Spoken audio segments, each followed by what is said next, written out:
Au XXe siècle, la cybersécurité est synonyme de sécurité nationale. Des cyberattaques à l'espionnage électronique, les menaces qui pèsent sur les Canadiens sont plus grandes que jamais. Nous allons les protéger. C'est dans ce contexte que nous devons nous assurer de protéger le système de télécommunications du Canada. Les réseaux 5G sont en cours d'installation dans tout le pays. Cette innovation représente une opportunité majeure pour la concurrence et la croissance. Pourtant, cette opportunité s'accompagne également des risques. En tant que gouvernement, nous incombe d'aider les Canadiens à saisir ces occasions, mais aussi de les protéger contre les risques. De nombreux acteurs hostiles sont prêts à exploiter les failles de nos défenses. Nous devons redoubler nos efforts. C'est pourquoi notre gouvernement a procédé à un examen approfondi et détaillé de la sécurité des technologies des télécommunications sans fil 5G, y compris des fournisseurs de services qui représentent un risque élevé pour l'intégrité de notre secteur des télécommunications. Cet examen a été réalisé méticuleusement et avec toute la diligence requise pour protéger la sécurité nationale.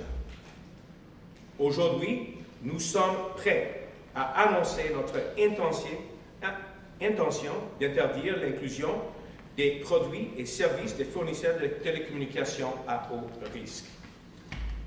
Le ministre Champagne aura plus à dire sur cette décision dans un instant. Aujourd'hui, nous déposerons à très court terme un projet de loi, une nouvelle législation pour renforcer davantage notre système de télécommunications et protéger notre sécurité nationale. Nous allons bientôt introduire un nouveau cadre pour protéger les infrastructures critiques dans les secteurs de la finance, des télécommunications, de l'énergie et des transports. Cette nouvelle législation établira un cadre pour mieux protéger les systèmes vitaux pour notre sécurité nationale et donnera au gouvernement un nouvel outil pour répondre aux cybermenaces. Cela fait partie d'une stratégie solide pour défendre le Canada et les infrastructures cruciales sur lesquelles les Canadiens comptent. Je cède maintenant la parole à mon ami, mon collègue, le ministre Champagne. Merci.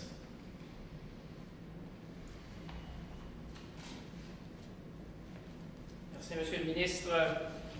Bonsoir tout le monde. Bonsoir. Merci d'être venu. Good afternoon, everyone. Aujourd'hui, notre gouvernement annonce son intention d'interdire l'utilisation des composantes et des services de Huawei et de ZTE dans les systèmes de télécommunications au Canada. Cela fait suite à un examen approfondi par nos agences de sécurité et en consultation avec nos plus proches alliés. Soyons clairs, nous assurerons toujours la sécurité des Canadiens et des Canadiennes et nous continuerons à prendre toutes les mesures nécessaires pour protéger notre infrastructure de télécommunications.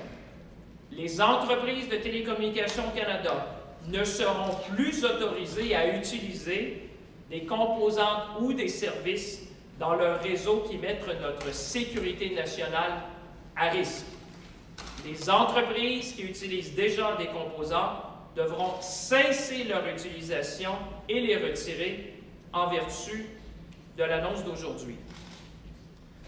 Bonjour, Louis Blouin de Radio-Canada. Monsieur Champagne, la question vous a été posée. J'aimerais vous entendre à nouveau là-dessus. Pourquoi ça a été aussi long? Et on comprend que l'affaire Meng Wanzhou pouvait peut-être représenter une complication, mais ça fait maintenant presque 8 mois que les deux Michael sont libérés. Pourquoi ça a été aussi long? Bien, tout d'abord, moi, je vous dirais, ça n'a jamais été une course. L'important dans une décision qui va avoir des conséquences non seulement pour maintenant, mais pour nos infrastructures de télécommunications pour les générations à venir. Ce qui compte pour les gens qui nous regardent à la maison aujourd'hui, c'est de prendre la bonne décision. Alors, c'est la bonne décision. C'est la décision qui est dans l'intérêt du Canada. C'est la décision qui est dans l'intérêt de notre sécurité nationale.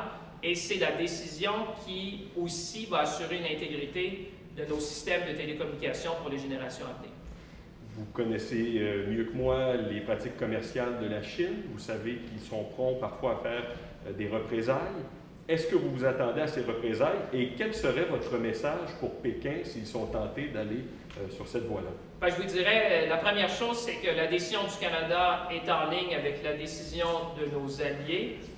C'est une décision qui concerne le Canada, c'est une décision qui concerne notre système de télécommunications et c'est une décision qui est tout à fait en ligne avec nos intérêts de sécurité nationale.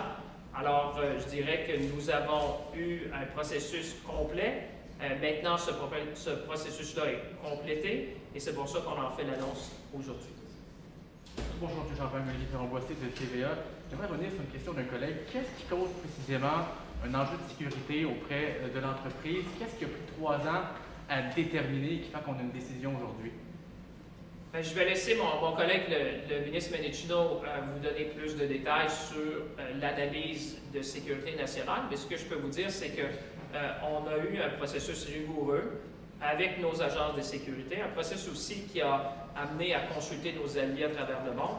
Et ce processus-là s'est complété. C'est pour ça qu'on annonce aujourd'hui cette décision-là qui est très importante parce que ce qu'on annonce aujourd'hui aux compagnies de télécom à travers le pays, c'est qu'on entend exclure les équipements de Huawei ZTE de notre infrastructure 5G au Canada. Infrastructure qui va évoluer parce qu'on parle évidemment non seulement d'une décision qui va avoir un impact aujourd'hui, mais comme le ministre Menechino le mentionnait, ça va nous donner un cadre qui va nous permettre d'ajouter des compagnies qui pourraient éventuellement poser un risque à la sécurité nationale du Canada. Est-ce qu'il y a eu de la pression de la part des alliés pour que vous preniez une décision? Des alliés des Five Eyes? C'est le ministre Menechino s'il peut dire, mais vous savez, cette décision-là aujourd'hui, c'est à propos du Canada. C'est à propos de notre sécurité nationale, c'est à propos des Canadiens. Et c'était la décision tout ce qui nous a guidés dans ce processus-là, c'était d'assurer la sécurité non seulement de l'infrastructure actuelle, mais aussi dans les années à venir. Et c'est pour ça qu'on a pris le temps de prendre la bonne décision. Comme je l'ai dit, ça n'a jamais été une course. L'idée, et ce que les gens comprennent ce soir, c'est qu'on a pris le temps de bien faire les choses en consultation avec les agences de sécurité et nos alliés. Et c'est ce qu'on annonce ici ce soir.